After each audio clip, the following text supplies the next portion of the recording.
Vamwe vanhu vari kufungwa kuti vachandisa vanogona kuenda vakashota handi mazvori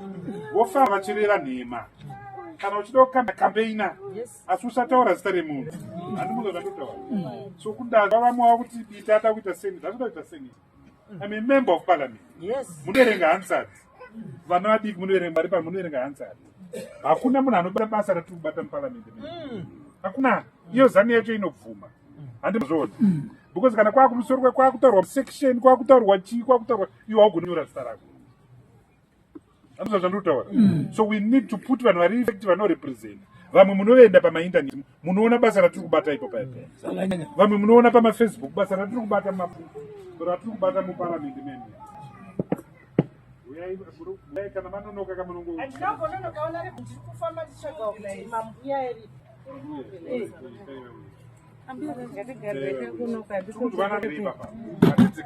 so munhu atiri kuisa paMP Tendai Biti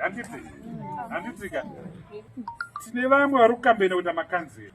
handidzika paipa takambouya paipa ndasikataure zita remunhu handidzika asi nhasi ndiri kutaura zita remunhu hatsuda nyoka muhararisi hatsuda chi hatsuda tsukukuviri ndati hatsuda chi tsukukuviri kune vamwe vari kufamba vamwe vacho ndaona vava kufamba nevasina mari hatsuda chi nyoka ndati hatsuda chi nyoka hatsuda chi nyoka wonzero uya usimukuti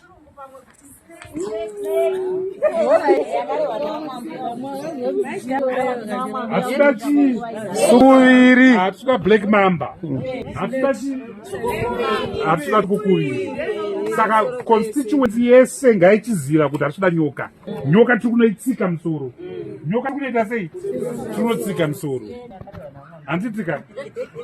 ari kuti uya akaumhoresera tauyata kumhoresera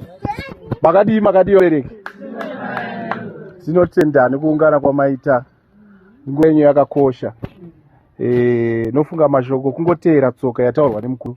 kuti mumusha hatidi sukuvere ndatiti vabiti paMP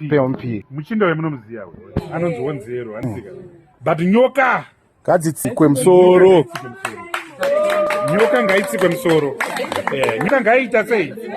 ndo shoko ratafambisa kuzimforce kwamukanda bhutsu kugrindera kwakamfinza pagrupu yenyu nyoka ngaitsikwe musoro tataura zita remunhu asi taura zita renyoka ngaitsikwe musoro